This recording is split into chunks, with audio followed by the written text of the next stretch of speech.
Hey guys, what it do? It's your boy Supreme Chia the God, the more long-awaited essay 2 for the webtoon thing. I don't know how I feel about it, but hey, we tried, man. We tried. I just had so many thoughts, and it's hard to kind of like put it all together well sometimes. You know what I'm saying? But we tried. I hope you guys will be happy with it or whatever. You know what I'm saying? Let me know in the comment section down below. If there's any parts of it that you think I should have focused more on, or you know what I'm saying, stuff that I missed that I should talk about maybe next time, I can have a look at it. I kind of focused a lot on the history of Webtoon and then kind of went on a little mini rant at the end of it, but you know how it goes. Anyways, today we'll focus on the history of Webtoon and the work pressure that forces creators into a corner. Webtoon is a comic company owned and founded by Naver, which is basically Korean Google. So Webtoon came into fruition in 2004 after the late 90s, early 2000s economic collapse. Shout out to the guy that commented this a few videos ago. I did find the exact, I think the exact place where he got it, which is Business Insider. But he also said he lived it. So, you know, I'll take his word for it on that as well.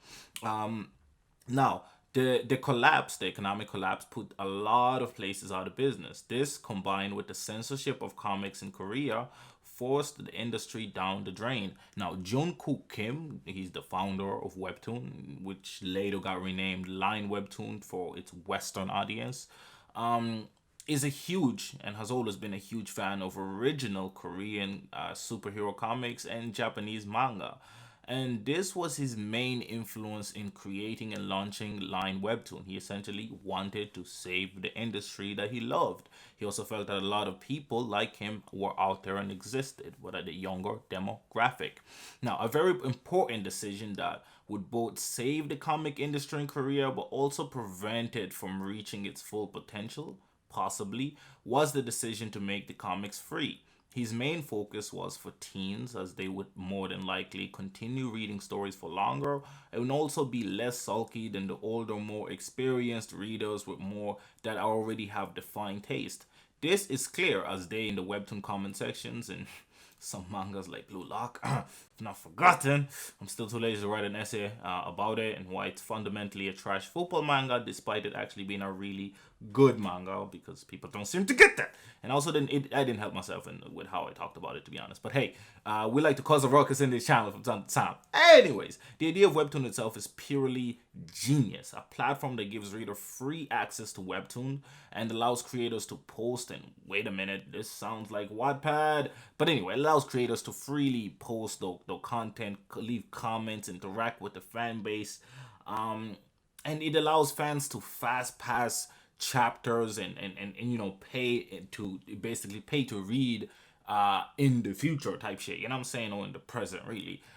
So it's just a really good way of launching something like this. It's on your phone, on your computer. It's readily available and accessible. Now I had to Google what year Wattpad launched just because I was like, well, this sounds a hell of a lot like Wattpad because it also allows any creator to post content there essentially. You know what I'm saying? So, but what Wattpad stole the idea because they launched 2 years later, so they definitely stole the idea. Now Wattpad is just basically a book version of Webtoon, but even worse because it's 10 times harder to find decent content there, and the fan base are just as delusional. But there's also more good content there because there's so much more content there. Anyway, now I would know.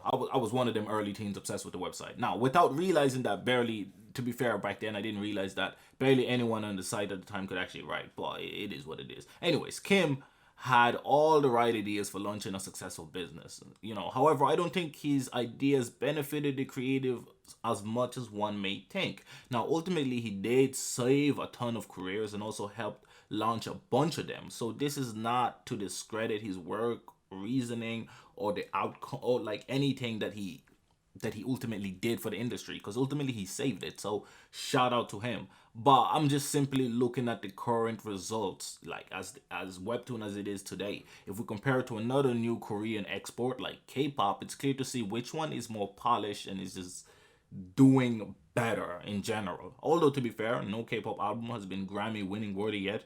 Although the Grammys don't really have that prestige anymore with how much they fluff the results and candidates. But alas, I really need to stop being distracted. But it's all relevant, I promise. Now, Kim launched this challenge thingy that he still does every year, a decade, over a decade later, he still does it. I try to enter it myself this year, but it's basically where any creator can choose on a limited range of genres that they specifically want to push, because obviously they have to keep it balanced enough so that every type of fan can get into webtoons. So basically, there's a challenge for, let's say, romance and let's say horror, and the idea is you have a certain amount of weeks to release a chapter. It has to be a certain amount of pages long, or panels long, and then the challenge is to release that consistently for a certain amount of months, weeks. You have months to prepare so that you're well ahead,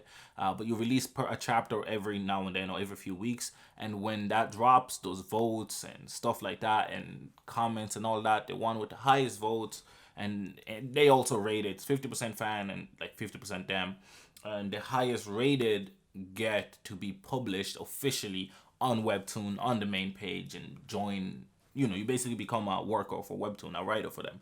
It's really, really good. I tried to enter it myself, but I couldn't find an artist. And I'm still looking if anyone wants to draw, because I'm too lazy. And I suck at drawing. Well, anyway, so the main thing here is, how will the creators get paid if the product is free? Well, Kim, the guy who's actually ridiculously smart considering when he thought of all this, because this was 2004 or just before that. So think about that. He had 16 sources of income for Webtoon. Now, he did not name all of them, but he did say freaking 16, varying from adverts, selling IPs such as creator IPs featuring comic characters and ads, and even turning some of them to licensed products, and the creators have 100% ownership of their content unless they decide to sell it themselves, of course. So that's really like, it was like for the creators. It's usually what businesses do when it benefits them highly. Now, what Webtoon also managed to do was garner female readership, a lot of focus and highlight on teen and romance drama content, as well as hiring a lot of female artists and creators, something considered progressive when looking at the male dominated industry. It was hard for Webtoon to ultimately fail, but hindsight is 2020. At the time of its launch, it was most definitely a huge gamble, promising to pay writers more than industry standards of $100 per page. At least that's what they claim. They refused to reveal the exact amount, but they did say it's above industry standard. And industry standard, at least in the US, is $100 per page. But it also makes sense if you look at some of the empty, barely detailed pages churned out by some of the stories published, because it's like, shit, I get paid for this page anyway. Even the most rubbish DC and Marvel comics would not get away with some of the panels. That's some of these webtoons. I will not be naming names because I don't want to get attacked by the fan base. You know what I'm saying? But hey, $100 page is $100 page. Now, I think when everything was contained within Korea, I'm sure things weren't so rough. I don't think they had quite as much problems then. I'm not 100% sure. I don't read Korean. I'm sure they didn't have to stumble and struggle as much as they fully, because they fully understood the market. I can't say of the quality of any of the stories in Korean firsthand, because boy don't speak no Korean. Not playing with y'all. Y'all know damn well fans already translated the shit out of it. The issues were kind of always there. And the mad thing is, Webtoon didn't mind the fan translation, which is great, because I always wonder why people get mad at these things, because it ultimately is promoting your content for free. They encouraged it, something that the Western cousins still need to learn. So in 2014, when they launched outside Korea for the first time as Line Webtoon, it was a no-brainer that it was going to succeed. The quality of the content was never that important. You offer enough content and people will flock. Just look at Netflix and how many horrible movies they have. In fact, some movie makers purposely, and I know this from industry insiders, purposely write horrendous movies, and they film it, direct it, edit it for dirt cheap in hopes of one day selling it to Netflix and making huge profits. And some of them have succeeded in this. It's a whole business model. There really is no such thing as bad publicity. Now, all this and a new SFX technology, which I will mute. I still mute to this day. Where basically creators can add sound, songs, and even moving images to woo you more into the story and stuff.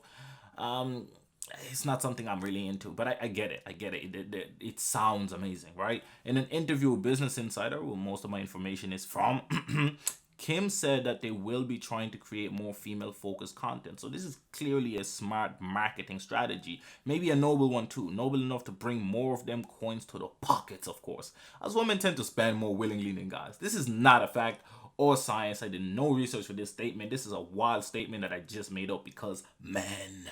Okay, so you're probably wondering, wait a minute. If they make money and it works and they have lots of writers, millions of readers, then how can you say the stories are subpar? Well, think of Bastard, right? It's one of Webtoon's strongest stories because it's 97 chapters long. The world isn't overly complex and it gets to the point. There's actually a few more I've read. There's one where like the end of the world is like a loop and it's really, really good. However, as good as Bastard is, it's not a magnus opus. It's not Killing Joke. It's not Action Comic Superman or Akira. It's not iconic. Nobless also didn't have the ending, character depth, power system, or compelling enough story to be that. Hardcore Leveling Warrior also failed to be iconic due to similar issues, albeit to a lesser degree. Its pacing, especially in season 2, has been pretty weak. The new villains of Nightmare are not compelling. We don't care about them. No name, because they are, at least up until now, just your typical baddies with no real compelling motivations. Some of the more interesting aspects of the story, like the blonde girl that saved Dark and essentially created lucid adventures, this is probably going over a lot of people's heads if you don't read Hardcore Leveling Warriors. Don't worry, I won't be spending too long on it. Plus, all the other real life aspects of the story have been long forgotten. Our protagonist has been missing, and instead of our current main cast gaining much more needed exploration, like Sora, who we still know next to nothing about, we're getting fight after fight after fight without any real narrative progression. You see, a fight is not compelling if we don't care about the people involved. Now, if you think of something like Attack on Titan, right? If you think of this is spoilers alert, when our boy what's his name? God damn it. Levi fights the Beast Titan, right? Why is that such a compelling battle scene? Because of Erwin. I'm gonna try not to spoil it, but if you've watched it, you know what I'm talking about. If you haven't, you probably don't know what I'm talking about. But that's what makes it so compelling, right? It's that there's a build up to it, there's reasoning to it, there's so much depth to it that when it occurs, you blown away. You know what I'm saying? It's hard to fail when every build up around it has been done to perfection.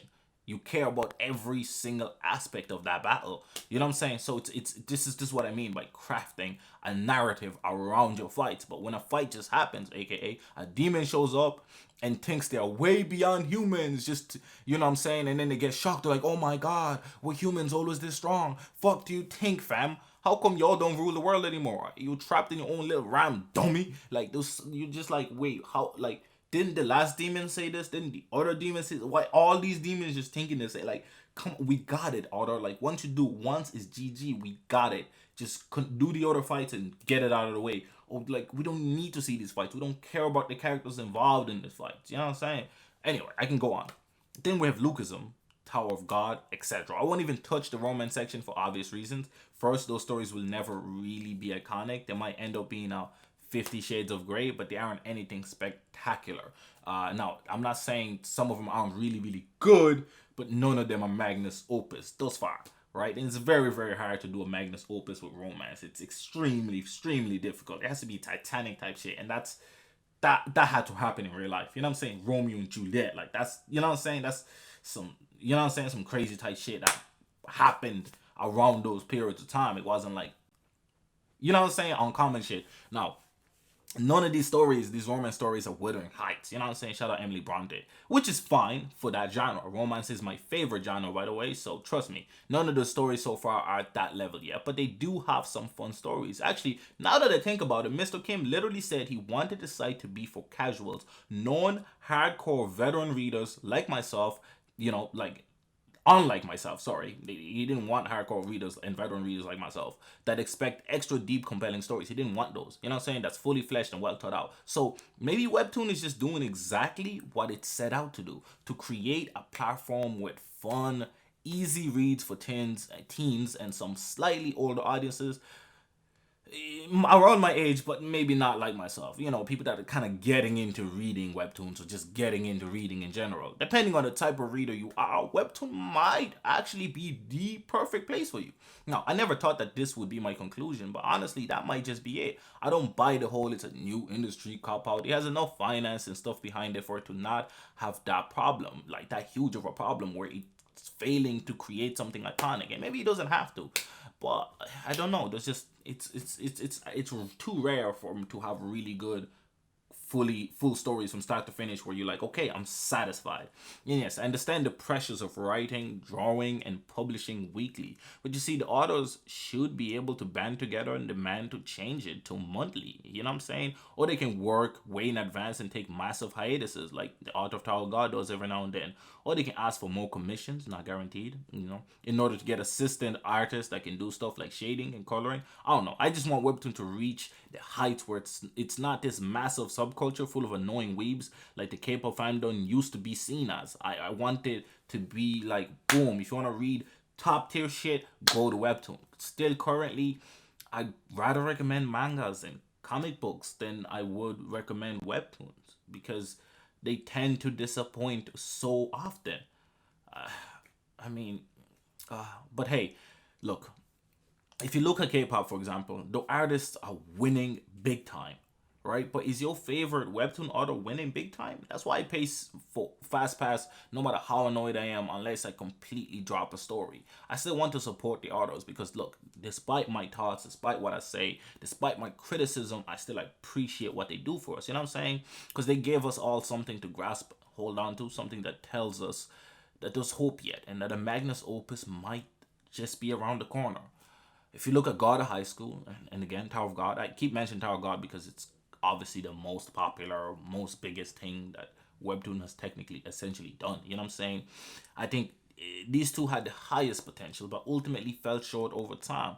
But Tower of God still kind of has hope. It can still claw its way back to greatness. Just make this is bold here for me, but you know what I'm saying, you can throw me daggers in the comment section, but make Bam a secondary character, bro. He's so boring, bro. He's so boring. Actually, is there like a particular reason why so many webtoons have really bland lead characters? Like, if you look at the Nobless, right? The main guy had like no personality, while Frankenstein had all the goddamn sauce. Bam is essentially a sponge, while Kun and Wangdian have so much more sauce and angst. Our protagonists in God of High School and Ethan, Hardcore Leveling Warrior have a lot of charisma, but when you go to characters like the main dude in The Gamer, Jane, one of my favorite webtoons, Windbreaker, and I know this is not a naval webtoon character, but Jinwoo and Solo Leveling, these guys have like zero personality, bro. It almost feels like they are the protagonists in an RPG and have barely any dialogue. They just fight monsters continuously. You know what I'm saying? Yes, I understand the usual shonen protagonist is a bit overdone and over the top. And when I say that, I'm talking our Naruto's, our Luffy's, our Guns, and our Midori's of the world. I get it. But damn it, at least still compelling. And more importantly, they're iconic. And that's what I'm waiting for. That one iconic webtoon that will change the landscape. I'm looking for the G-Dragon protagonist. You know what I'm saying? Which I'm yet to find in the BTS story. You know what I'm saying? So if you have a G-Dragon protagonist, that's the main character, somebody that's super compelling, that everybody's into, that's game-changing, that really like makes you wow. You know what I'm saying? And then you have the story being, let's say, BTS, the biggest K-pop group of all time. You know what I'm saying? And obviously they couldn't have done it without the paving of Big Bang. You know what I'm saying? VIP for life. You know what I'm saying? Gang. But all like it would change everything. It would just make this story so much better. It would just oh man, if that ever happened, bro, man, I'm gonna be the first person to cover that goddamn webtoon every day, bro. On God, I'd make like 7 videos a day on that bit, bro. But anyway, all of these stories that I'm annoyed at are just paving the way for hopefully that one ultimate story that I feel should have already been here, but it's not. And fingers crossed that it will, but it may never because it just might not be the goal. The goal is to entertain, is to grasp readers that aren't, you know what I'm saying? Like, aren't like me out here fucking writing essays on this shit. You know what I'm saying? So maybe that's just it. Maybe we're just too old or too overthinking this shit. Maybe we shouldn't care so much. You know what I'm saying? But at the same time, we really want this shit to succeed. We want to see movies. We want to, you know, it's the same way if you remember back in the days when we were reading comic books, Marvels like Spider-Man, all that shit before they had movies. Now I wasn't old enough to you know say to be reading them when a lot of them didn't have movies. Like, but it was so, like for me, Teen Titans, for example, that was something so exciting for me because I was reading that, and then there was the cartoon show on was it Cartoon Network? I think it was Cartoon Network. I could be tripping. I think it was Cartoon Network, but there was the cartoon that was amazing. And then even like when what you call it? I'm trying to think of like more shows that the essay is finished, by the way. This is just me adding on, but there was like those type of things. Even like if you look at Miles Morales or whatever, when they got movies and they got stuff outside of that medium, it was so exciting for me. Kind of like how Tower of God was super exciting for me until I watched it and then was just hurt deeply. But that's the thing. I think the first comic to just hit it perfectly, where it actually did it better than the source material, even though it was transformed into a cartoon, was Into the Spider Verse. It did Miles Morales much better than the comics did Miles Morales. Although I don't think it did much better than Max Landis's, not Max Landis, Max Mark Bendis. Michael Bendis. You know who I'm talking about. If you're into comics, his first initial run in the Ultimate Universe was really really good. Then when he moved to the main universe, we don't really know what happened. But I still think Into the Spider Verse did a better job than that did. So I think like you can find a way to make things better than the source material or as good as the source material. It really depends. And I think like comics, when we talk about like Marvel and DC, what makes them great and suck at the same time is the amount of different writers they have. Some writers would absolutely kill it, and some writers would absolutely just not get the character. While I think with webtoons, what makes it hard to ever have a great story, because there's no real standalone story. Batman can have 100 different standalone stories, right? But Tower of God doesn't, right? Like Hardcore Leveling Warrior doesn't, right? You have to look at it as a whole. Akira doesn't, but damn it, Akira is amazing. You know what I'm saying? Like it's really, really difficult to do that one long ass book that's phenomenal from start to finish. So maybe like, and it's impossible for Webtoon to adopt the Marvel thing at the moment because IPs and all that shit. Like it's interesting. What do you guys think anyway, man? I think it's like a fun little thing to talk about. But let me know. Comment down below. All that shit. It's been your boy Supreme Cheer the God, man. Make sure to leave a subscribe, like, and comment. We're really trying to reach this 600. I know we flopped it this month, but that's probably on me because my uploading was not optimized to it as it should have been, but I'll try to do better. So much love. And Hardcore Leveling Warrior, guys, I don't know if I'll be covering that for some time. I'll make a video about it probably tomorrow morning for y'all to kind of update y'all on why, but I'll be back on it eventually. You know what I'm saying? So much love. It's been your boy Supreme Cheer the God. I'm out.